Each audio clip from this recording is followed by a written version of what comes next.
Olá pessoal, eu sou o Marcos, essa é a Toca do Aventureiro e hoje nós temos uma convidada ilustre, a Carol Artioli, né? Artioli. Artioli. Então, a Carol, ela é uma nerd assumida, autora de um livro não apenas de fantasia, mas é espada e feitiçaria, certo? Ela tem grandes inspirações e o livro dela não é pequeno não, gente, porque se alguém entrar na cabeça dele, você tem uma arma de autodefesa. Então, Carol, seja muito bem-vinda à Toca do Aventureiro, por favor, se presente. Olá, pessoal. Olá, Marcos. Eu estou muito feliz por estar aqui na Toca do Aventureiro, que, como você falou, eu sou uma nerd assumida, escritora desde que me conheço por gente. Acabei de lançar o meu livro imenso, que inclusive está na segunda edição. É isso aí, pessoal. O livro é O Destino da Espada, saga de Eric Alec. Érico Alec, perdão, né? A Carol também tem um papo muito legal com o nosso colega o Cássio, do Milhas e Milhas. Eu recomendo vocês também darem uma ida lá, certo? Bom, mas então, Carol, conta um pouquinho sobre você, sobre a sua jornada, né? Porque parece que você teve a ideia, um sonho, e eu vou te dizer uma coisa, isso é mais comum do que você pode imaginar, viu? Eu imagino sim. Uma pessoa que, inclusive, eu acho que todo mundo deve conhecer, que é o diretor do Death Stranding, do jogo, Uhum. que agora fugiu o nome dele. Ele também teve a inspiração desse jogo sombrio através de um sonho que ele teve. Aí eu Uhum. sempre gosto de meio assim que me comparar a ele, que acho que nós dois temos sonhos sombrios e acaba querendo escrever tudo, colocar no papel e depois transformar em obras magníficas. Bom, a história é o seguinte: eu escrevo há muito tempo e essa história em si, ela começou bem devagarzinha, lá em 2017, eu colocava tudo no papel, eu comecei a criar mundos, criei nomes, coisas assim que eu poderia usar em um universo fantástico. Isso Mas faz a aí foi gente entrar em espiral, né? isso, Entra aí numa espiral que não acaba mais. não acaba mais. Inclusive, eu até comecei essa história. Por isso que quando às vezes uma pessoa fala assim, fala uma curiosidade do seu livro.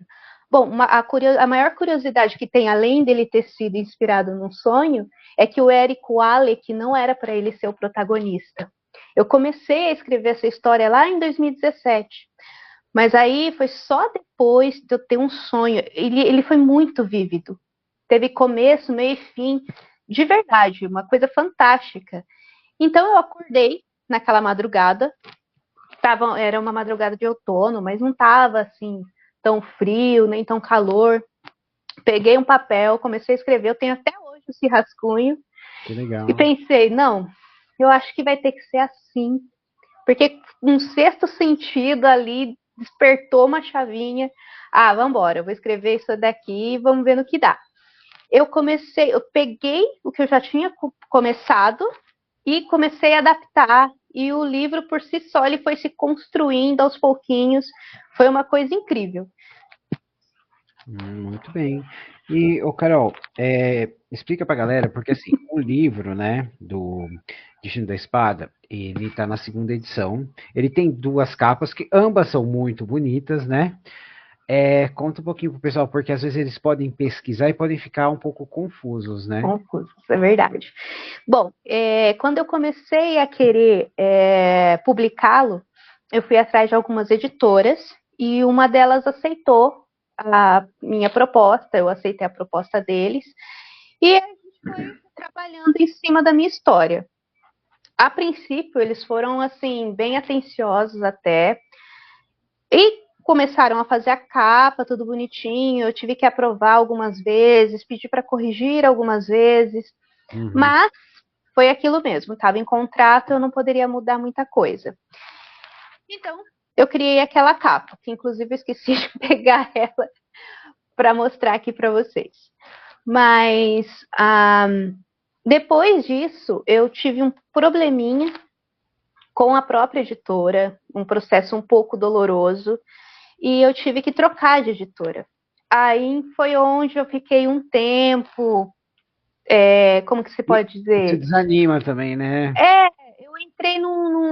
processo de bloqueio. Eu me bloqueei tudo. Bloqueei rede social, não bloquear literalmente, mas eu me bloqueei. Eu não consegui mais acessar a rede social, não consegui fazer muito mais coisas. Continuava escrevendo, mas de um jeito muito vagaroso, sabe? Eu desanimei. Então foi onde eu comecei a ir atrás de uma outra editora para ver se dava uma animada. Aí a editora Astrid aceitou a minha proposta, eu aceitei a proposta deles. E aí foi quando nós tivemos que decidir a capa. Como eu havia falado lá, né, no canal Milhas e Milhas, quem quiser conferir, tá bem legal. A capa, que tá maravilhosa, ela tá muito bonita, por sinal, é a capa que eu queria que fosse desde o início. Eu havia descrito como eu queria a capa, eu havia colocado todos os detalhes, por que a capa deveria ser daquela forma, mas não conseguiram me entender. Então, dessa vez, eu decidi fazer a capa. Então, eu fiz a capa, do meu jeito, mandei para a editora enviou para um capista que, né, deixou Fez ela... a mágica dele. A magiquinha, e transformou nessa capa linda, que é a da segunda edição, que ela tá perfeita, maravilhosa, é do jeitinho que eu queria. Transformou o Érico num personagem que ele devia ser desde o início, que ele é enigmático. E é isso. Eu não vou falar muita coisa, senão já começa a dar spoiler da história. Muito bem. Agora, Carol, vamos falar de uma coisa que eu sei que você adora falar. Quais são os seus autores favoritos e as suas inspirações? Eu gosto muito de dizer que eu me inspirei no Tolkien, no George R. R. Martin, e no Andrzej Sapkowicz. Eu não sei se é assim que pronuncia o nome dele, que é o falar o autor autor do Witcher. The Witcher. É ele. Por quê? Né? Todo autor de fantasia, eu acho que tem um apego especial com o Tolkien, porque, querendo ou não, né, ele trouxe para nossa... Ele padronizou, né? Ele criou a mitologia, né? Isso, ele próprio, né? Foi lá, pegou várias mitologias de vários lugares e criou a dele próprio como um ótimo filólogo. Ele criou sua própria língua, sua própria linguagem. Então, a gente tem muita inspiração nele, né? No George R. R. Martin, eu gosto muito da política, do jeito que ele traz esse negócio da politicagem, de reinos, da construção. Eu acho interessante, mas eu acho que às vezes ele pega muito, ele enche muito a linguiça. O velho enche mesmo. Só que umas coisinhas eu consegui pegar ali de inspiração dele também. Só que quando eu comecei a ler a saga The Witcher, eu fiquei encantada. Só que tem um detalhe, que eu fui descobrir isso só depois. Eu já tinha lido a saga The Witcher, né? Até Ai, não lembro mais onde eu parei, porque ele continua escrevendo, ele né? Continua. Aí eu fui lá, passou um tempo, eu acho que eu terminei de lê-los em 2014, mais ou menos. Olha o tempo. Aí passou um tempo, comecei a eu mesmo fazer a minha saga, a minha mitologia, escrever meu livro. Quando ele já estava pronto, o livro já estava pronto, que ele já estava inclusive publicado, eu comecei a receber feedbacks. O meu próprio irmão, que também é muito fã de The Witcher, ele pegou e falou assim: nossa, você escreve igual o cara. Eu falei: é mesmo? Eu percebi que eu escrevi igual ele. Aí eu fui reler a saga. E realmente a gente tem um tom parecido. Então, Carol, tanto os autores russos quanto os poloneses, eles têm uma escrita bem amarga, bem fatalista, né? É isso que te atraiu mais? Eu acredito que sim, porque eu gosto da ideia do anti-herói. E eu queria, porque eu queria construir uma narrativa meio parecida com a dele, porque, querendo ou não, o Geralt, ele é meio um anti-herói, assim, né? Ele é meio carrancudo, ele não é de ficar dando risadinha para muita coisa, mas também é um cara super gente boa, super amoroso, da forma dele. Ele é o Wolverine. Isso. Aí eu gosto dessa ideia do Wolverine. Ai, eu amo o Wolverine. E aí eu quis construir, eu quis pegar esse lado, né, dessa temática dele, desse tom dele, porque além dele ter um tom muito humano, porque se você for ler de novo os livros dele, ele usa, embora tenha algumas coisas que são um pouquinho difíceis de você entender, ele usa muito uma linguagem simples, uma coisa muito legal. Por exemplo, quando eles estão conversando entre eles, aquele cara não vai conseguir fazer aquilo, como se fosse dois amigos conversando ali, você entende, né, o tom. E eu quis trazer esse tom também, um pouco desse meio que anti-herói, dessa coisa mais pesada, um pouquinho mais ali, batendo no, eu não diria no grotesco, mas ele é pesado, bem pesado mesmo. Eu tenho que te apresentar uma pessoa. Que bom! Então, além, é claro, né, do autor do The Witcher, do Martin, do Tolkien, eu sei que você gosta de um dos meus autores favoritos, o Howard, né? Sim, eu gosto muito dele. Assim, eu tenho várias inspirações, só que eu não consigo ficar falando de todas elas, porque eu vou acabar tropeçando um pouquinho. Isso sempre acontece, né? Isso sempre acontece. Porque a gente quer elogiar todos de formas diferentes. Eu gosto do tanto que o Tolkien protegeu a obra dele. Já acho desnecessário o tanto que o George R. R. Martin está dando de bandeja a obra dele. Aí o que acabou acontecendo? Tipo, quando um caminhão cheio de dinheiro faz a diferença, né? Mas então, só que o que acabou acontecendo? A obra do Tolkien foi deturpada. Sim. E a obra do George R. R. Martin, que meio que ele, vamos dizer, deu de bandeja, acabaram fazendo uma coisa até legal. Pelo menos Game of Thrones e a Casa do Dragão foi legalzinho. Então aí eu fico pensando nessas coisas, né? Se a gente for, porque eu não, como eu falei, eu não gosto de ficar falando um pouco dos autores, assim, para não tropeçar, porque eu também sou muito apegada à minha obra, mas se alguém fala para mim, você quer adaptar? Gostaria. Mas até onde seria legal uma adaptação? Contrato, eu quero ter a palavra final, né? Pois é. É isso que é o importante. Né? Não E quero ser outra... produtor no nome. Isso. E outra coisa que eu estou pensando em fazer e que eu também morro de medo é que eu quero traduzi-lo. Que eu quero, eventualmente, tirá-lo do Brasil, né? Colocar lá. Fazendo isso. Em língua inglesa, espanhola, que são as mais faladas no mundo. E só que eu tenho medo, porque a tradução também importa. A tradução importa muito. Eu concordo com você. Bom, Carol, esses foram os internacionais, né? Eu sei que tem alguns nacionais que você gosta, e um deles é Machado. Né? Machado. Então eu tenho que fazer a pergunta da cultura pop, na sua opinião. Capitu traiu ou não traiu? Traiu. Nossa, ela não deixou eu terminar, cara! Nossa, foi muito rápido, cara. Traiu. Quando eu vi a primeira vez, eu fiquei confusa, assim.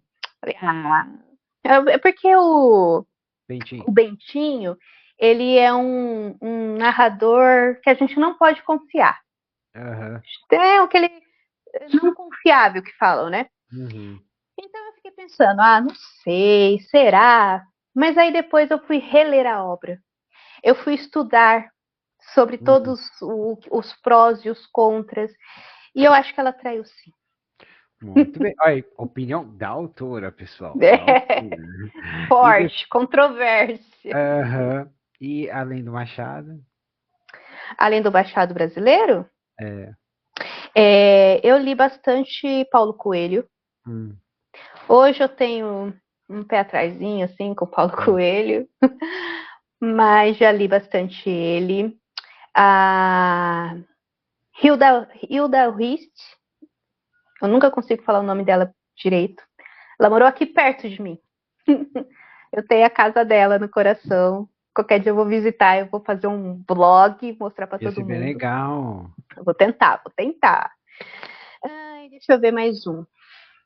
Assim, para não cair nos mesmos, né? Nos clássicos. 1 hora depois. 2 horas depois. 2000 anos depois. Eu acho que atual, assim, eu não tô lendo quase nenhum autor atual. Eu acho que eu vou falar mais das minhas inspirações brasileiras mesmo, que são eles. Assim, falar a Cora Coralina, Sim. É né? maravilhosa, né, cara? Pô, um que todo mundo agora tá pegando no pé, que é o Monteiro Lobato. Uhum. Todo mundo fala do Monteiro Lobato por causa do Sítio do Pica-Pau Amarelo, mas ninguém conhece as outras obras dele. Eu não ouço falar, pelo menos, né? O É pessoal verdade, falando é muito. verdade. Eu acho que para mim a gente tem que levar em conta a pessoa, claro, a obra Uhum. e o tempo, né? Uma Hum, coisa que eu sou extremamente contra é você mutilar a obra, uhum, reescrever para tentar adaptar. Isso eu acho que é errado, porque aí é a mesma coisa que você está tentando maquiar a história, uhum. né? Não sei da sua É, opinião. assim, eu, ó, entrando em assuntos polêmicos, vamos entrar em polêmicas. Tem algumas pessoas que falam que o Machado de Assis, ele foi um belo de um pla, Plagiador. plagiador. Nossa, gente. Uhum. Ele gostava ali de pegar algumas obras russas, obras Uhum. polonesas, ucranianas, e reescrevê-las ou adaptá-las, falando que era dele. Eu não tenho tanta certeza disso, mas eu já ouvi falar sobre isso. O Monteiro Lobato tem aquela história dele, né? Que a gente Uhum. sabe, né? A época em que ele viveu, em que ele estava. Só que aí a gente entra no seguinte: o Machado de Assis, ele era um monarquista de carteirinha. Inclusive, ele é amigo pessoal de Dom Pedro, né? E era totalmente contra o golpe da República. República. Isso. Já o Monteiro Lobato era um que aceitava aquela paradinha lá que eu prefiro É. não dizer. Uhum. Só que a gente está falando de autores que fizeram a cultura literária brasileira. Uhum. Então, o que a gente pode tirar isso de nós? Colocar outras coisas no lugar? Eu acho que não, A né? gente tem que reconhecer, a gente tem que reconhecer. A história da humanidade vai ser controversa sempre, entendeu? Ah, então, eu acho que a gente tem que ter em mente a pessoa, a época, né? E simplesmente ler, tirar as nossas próprias conclusões, né? Uhum. Senão a gente não aprende. A Sim, gente fica preso no exatamente. ansioso, né? Bom, Carol, agora, né? Por favor, o, o que que você pode falar do Destino da Espada? Eu separei aqui o que conta pra Uhum. gente o que é o mundo. Os mundos, né? Os mundos. São Hum, mundos. São mundos. Isso. No total, conhecidos são 6. Uhum, Eu construí um universo próprio. Então, a narrativa ela é bem centrada no que eles chamam de mundo comum. Porque existem, né, 6 mundos. Cada mundo tem uma ou duas ou 3 raças específicas ali. Só que o uhum, mundo comum era como se fosse um habitat de todas as raças. Era o Brasil. Todo mundo podia vir. Português, espanhol, inglês, uhum, todo mundo. E todo mundo aqui era bem-vindo. É isso. Só que chegou um determinado momento, numa determinada era, que um determinado Deus achou aquilo bem estranho. uhum, Então vamos pegar a raça que é um pouquinho mais. Que eu consigo controlar um pouquinho melhor, que é os humanos, e a gente vai fazer uma revolução. E foi basicamente isso que ele fez. No mundo comum. Só que aí a gente está falando de mais 5 mundos além desse. Então nós temos o mundo comum, que é o mundo comum a todos, que mais para frente saberemos que o nome dele de verdade é Atzu. Depois eu falo uma curiosidade sobre esse nome. Temos Kamã, Nasla, Elamu, Lanibi, Sebet. E temos um mundo espiritual, que é o Coelum e o Inferno. Eu usei esses nomes, quem conhece latim sabe que vem do latim. Porque eu achei que eles abraçava mesmo o mundo espiritual que eu queria criar. Porque não é um mundo espiritual, mitológico, igual o mundo grego ou igual o mundo nórdico. Era um mundo do imaginário mesmo. Não é um mundo que existe de verdade. Não são mundos que existem de verdade. E aí cada um tem a sua atmosfera, os seus habitantes, como eu falei, as suas raças. E Azul significa literalmente terra, do planeta Terra. Legal. Só que em sumeriano. Uau! Alguém realmente é fã de Tolkien, meu Deus do céu. Então, Carol, a minha próxima pergunta é: quais são as raças? Como elas são? Vamos lá. Vamos pegar aqui. Tararam, tararam. A gente vai falar da guerra de Nasla, que vai estar logo no início lá do livro. Por que Nasla? Nasla, ela é a terra dos construtores. Os construtores, eles são basicamente seres que eles conseguem construir coisas através de magia, de portais. Só que eles não tiram, eles pegam, faz um portalzinho ali, tira o negócio do nada. Ele tem que ter materiais, vamos dizer assim, como trocas homeomórficas. Quase como se fosse... A lei da troca equivalente do Fullmetal Alchemist? Isso, exatamente. Mais ou menos isso. Porque Somos nerds. Somos nerds. Tem um momento no segundo livro que ele, para criar, por exemplo, farinha, eles têm que tirar trigo de algum lugar. Então isso fica bem específico no segundo livro. No primeiro, nem tanto. Mas é mais ou menos isso. Então, o poder deles, eles conseguem transmutar a matéria que eles necessitam. Então, se tem a matéria bruta, com a magia deles, eles transmutam e refinam. Exatamente. Nossa, exatamente. Você deixa bem claro. E aí, o que acontece? Além disso, na nossa física quântica, nós temos uma teoria, que é a teoria das cordas. Sim. Dos buracos de minhoca. Sim. E eu quis trazer essa ideia para o meu livro. Então, como eles conseguiam fazer isso, eles conseguiam transmutar coisas a partir de outras coisas, eles conseguiam abrir literalmente portais, porque como já existe os buracos de minhoca, a única coisa que eles precisavam fazer é abri-los em algum lugar. E eles mesmos ficavam responsáveis por aqueles... Que nem o John Crichton no Farscape, que ele consegue sentir os buracos de minhoca. Isso, exatamente. Somos nerds! Muito nerds. Só que eles, assim, por exemplo, vamos supor, eu tô aqui na minha casa e eu sei que tem um buraco de minhoca que vai me ligar lá para Paris. Fui longe agora, hein? Só que eu não preciso necessariamente ir aonde está esse buraco de minhoca. Eu consigo puxá-lo para cá. Então é mais ou menos isso que eles fazem. Então eles acabam criando isso. E aí depois os artifícios... Como assim? É que eu falei que eles são tipo artifícios, né? Essa é uma raça, e as outras? Ah, certo. Aí nós estamos falando dos construtores, que eles habitam Nasla. Em Kamã, que também vai ser bastante explorado no primeiro livro, tem os elfos, que não são os elfos do Senhor dos Anéis, sinto em dizer. São aqueles elfos mais selvagens. Eles têm até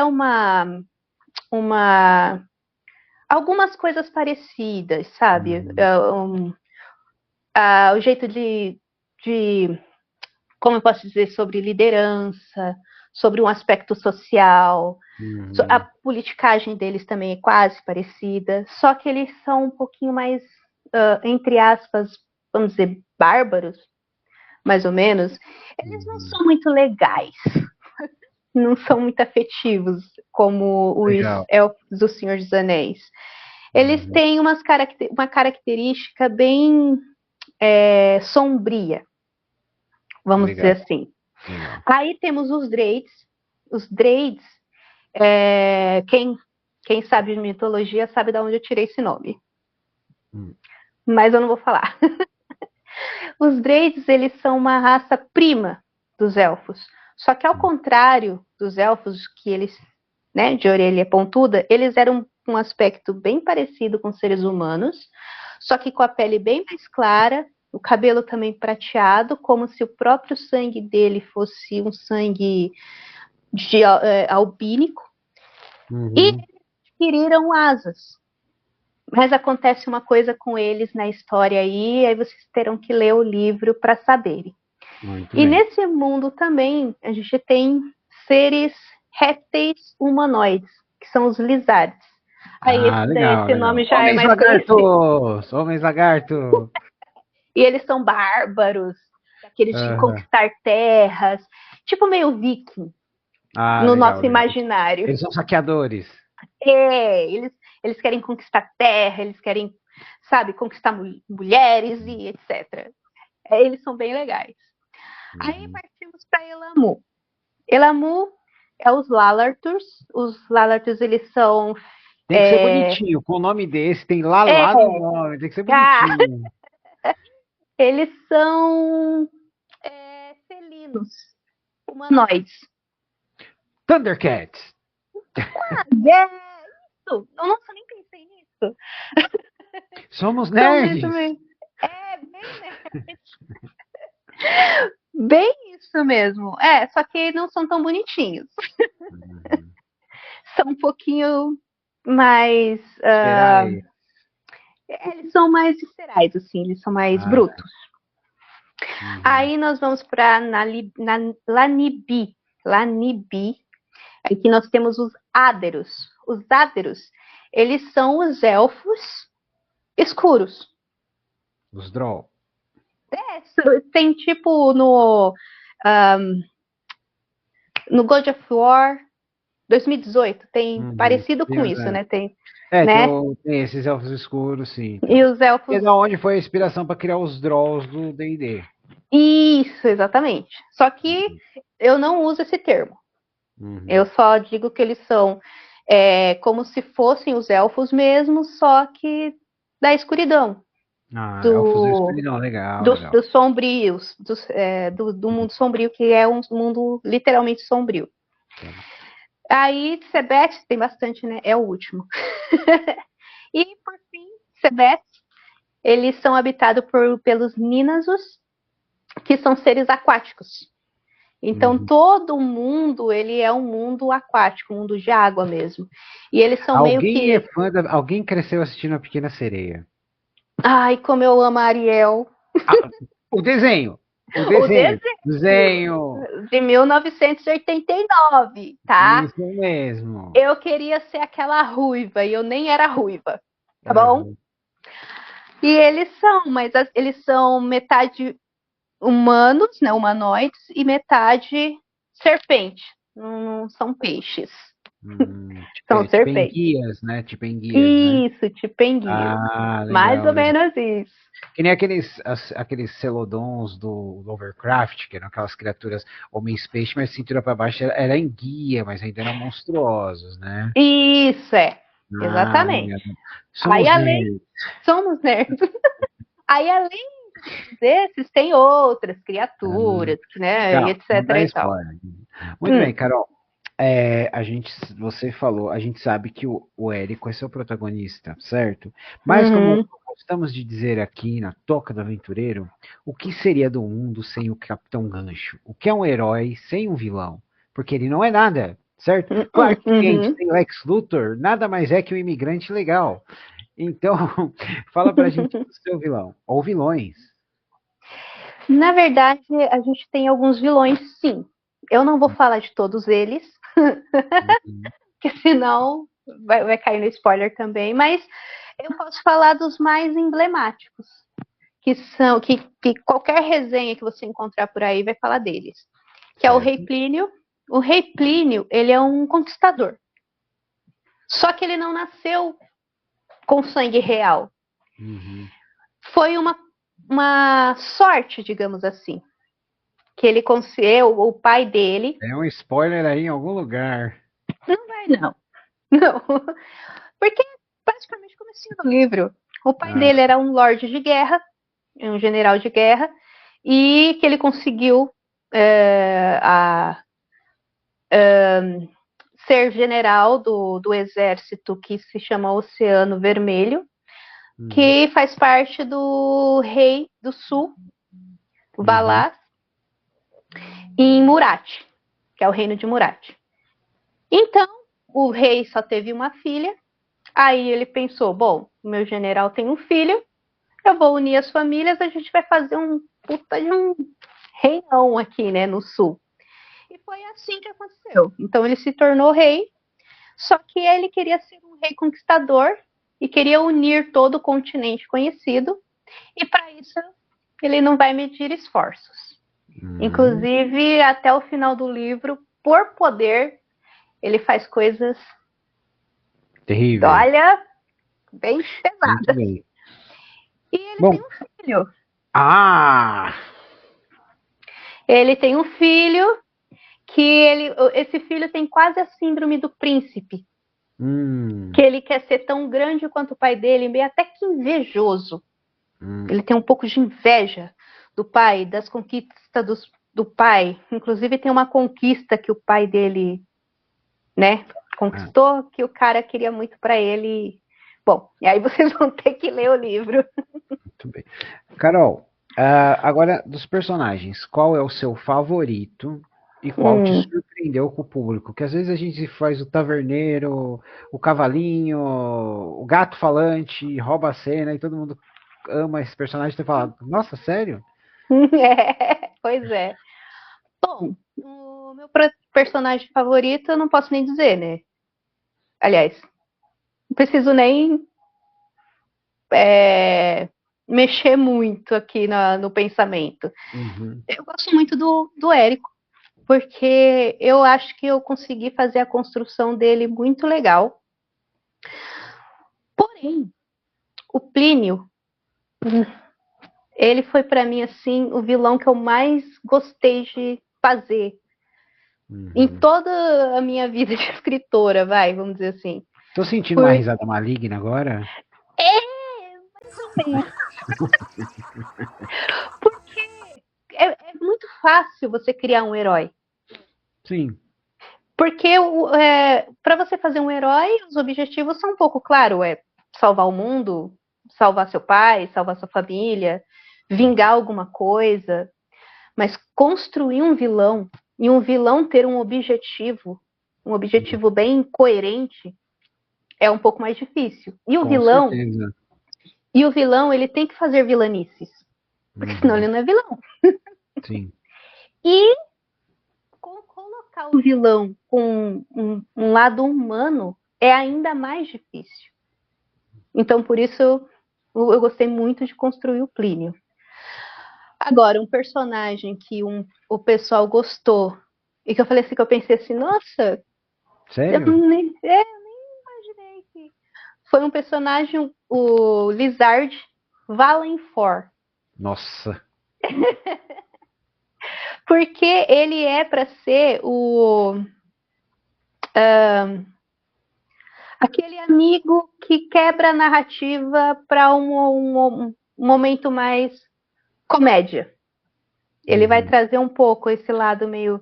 Uma leveza pro momento. Isso, mais ou menos isso. Apesar dele não querer ser, ele acaba sendo. Entendi. Então tem eu vi, né, algumas pessoas falando, nossa, Ele é o personagem que mais me surpreendeu na história. Até agora eu tô gostando muito dele, porque Ai, que legal. ele vem de uma raça que é bárbara tal, e ele tem é, ele vem de uma linhagem que todo mundo tem que conquistar, tem que destruir, tem que roubar, e ele acaba meio que saindo dessa Uhum. natureza deles para fazer uma outra coisa, e ele não gosta de admitir que ele é assim, e aí acaba surpreendendo mesmo. Ai, que legal, que legal. E o Carol, qual que foi o feedback assim que mais tocou você no seu coraçãozinho? Pelo lado bom ou pelo lado ruim? Bom, eu acho que é importante o autor compartilhar os dois, se você quiser. Tá, então vou compartilhar primeiro o lado bom, que tem muitos. Uhum. Eu gostei muito que o que mais as pessoas estão falando é que a minha escrita é fluida, é fácil de acompanhar e ler, apesar do livro ser muito grande. É, o que eu ia falar, ainda bem, porque é um tijolão. Exatamente. Apesar de ele ser muito grandão, eu escrevo de forma fluida, o que é fácil de ler, fácil de acompanhar, Uhum. e a narrativa é bem coesa, e eu acabo fazendo bastante ganchinhos, enquanto eu fecho um arco, eu abro um outro arco, então isso constrói o livro de certa forma. E eu recebi um feedback que me deixou bem. Eu fiquei olhando assim,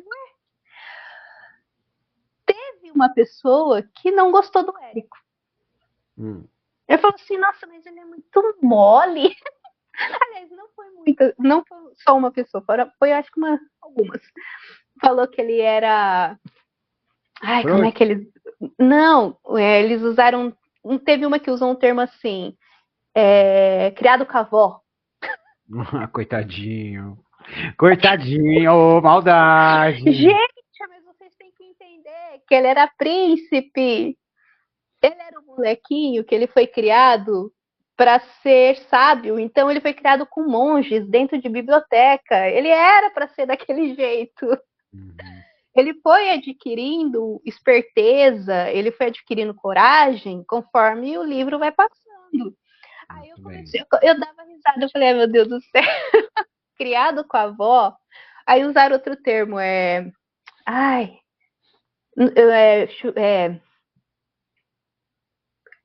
é, biscoito do leite, uma coisa assim, Uhum. sabe? Falando que ele é. Porque ele realmente é, mais ou menos isso.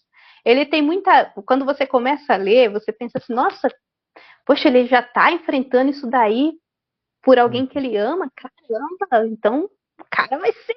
Aí conforme vai passando, você vai entendendo que ele não era aquilo, ele precisou ser aquilo. Isso eu acho legal. E eu gosto quando a história ela tá no presente e mostra o passado. Eu gosto.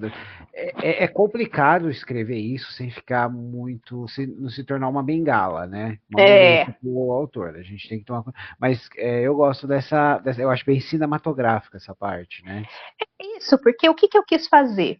Porque eu Uhum. queria mostrar o crescimento dele. Uhum. Porque ele não poderia ser um poderosaço, aquele cara Ah, corajoso que é vai chato, você não acha? O cara já chegar com todos os poderes e não tem desafio. enfrentar tudo no peito e falar assim, porra, da onde ele aprendeu isso? Da onde... Então.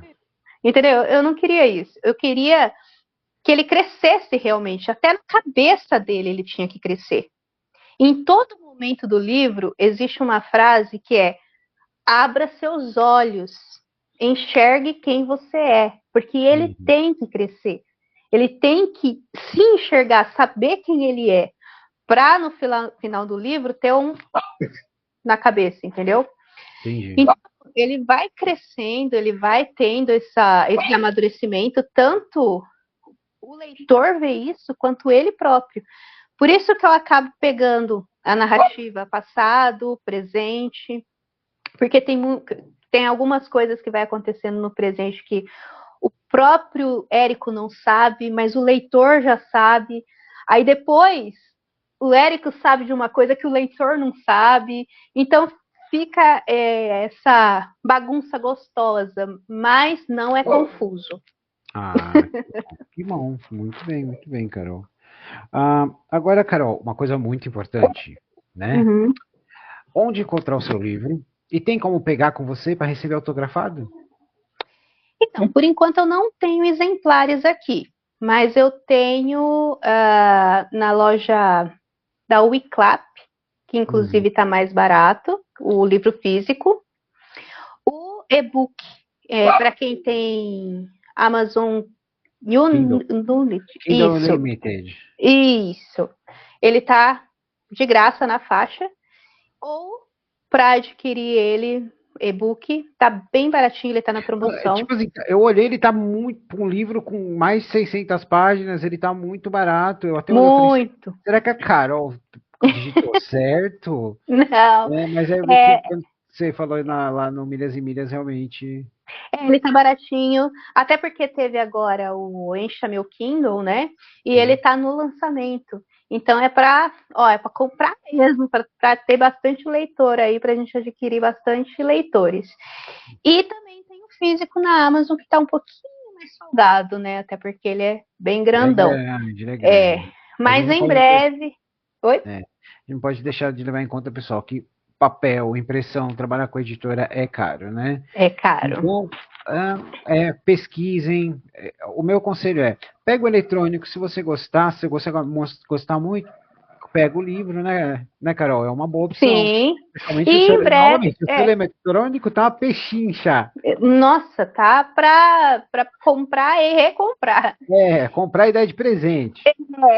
E em breve eu terei exemplares para eu poder, quem quiser adquirir eles autografados, em breve eu terei eles aqui comigo. Duas outras coisas, Carol. Por que no seu livro a sua foto de autora não é aquela sua foto na taça de vinho, né, quando você está viajando? Aquela é a foto perfeita para a foto da autora.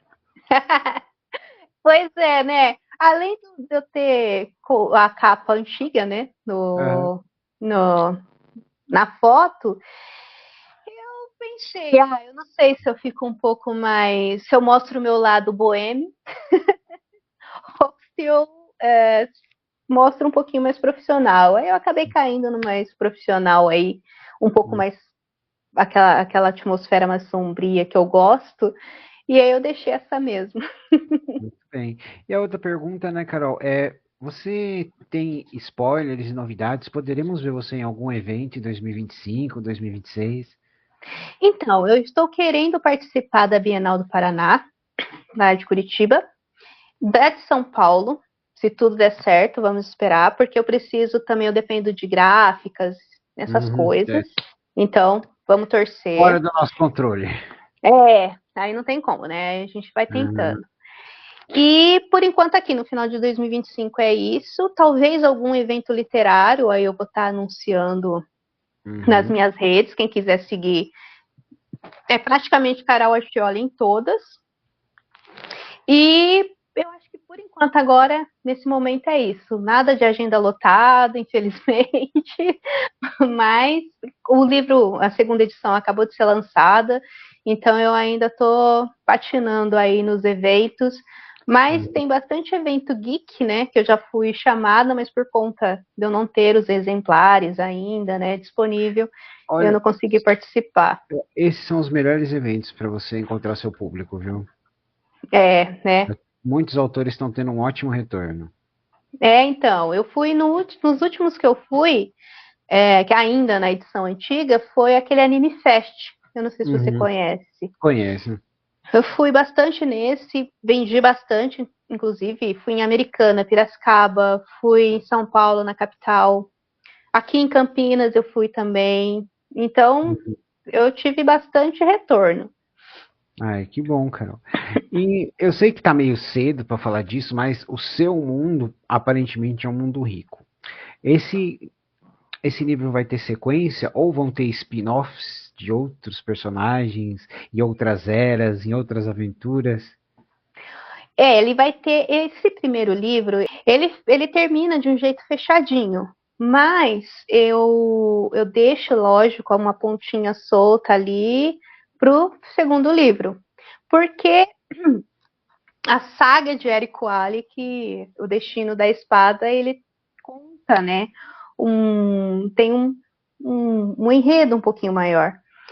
Então, tem o segundo livro, e aí vai ter, se tudo der certo, o terceiro livro. Eu pensei em primeiro fazer uma trilogia. Eu acho que eu vou parar por aí, pelo menos no Destino da Espada. Já pensei em fazer também um spin-off, inclusive da Guerra de Nazla, que é uma guerra que praticamente acabou com a magia dos 6 mundos.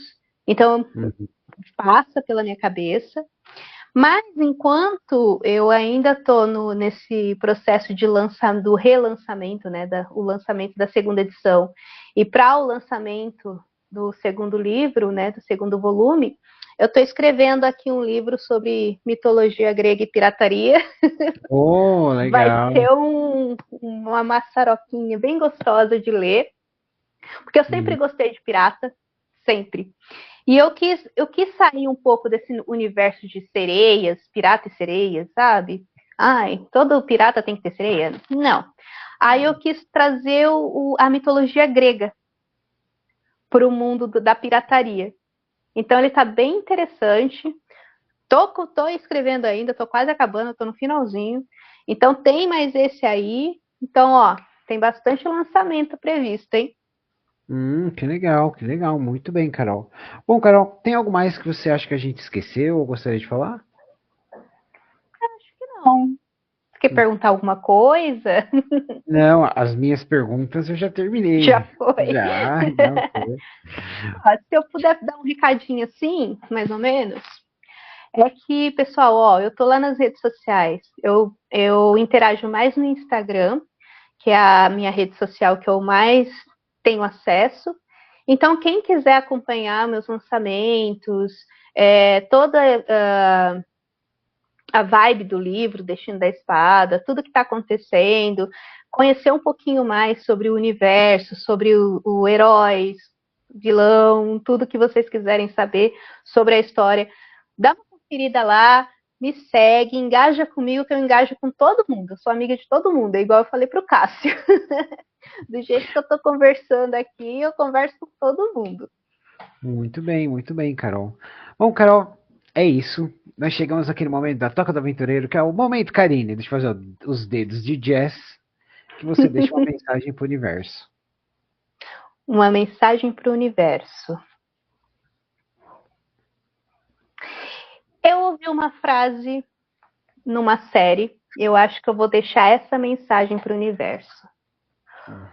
O livro abre a mente e nos faz voar. Mas o amor nos mantém no chão. Uau, essa é a muito. frase. Olha, gente do céu, meu Deus. Bom, depois dessa, gente, depois dessa, é isso. Eu sou o Marcos. Essa é a Carol Artioli. Falei certo. Essa foi a Toca do Aventureiro. Até a próxima. Até.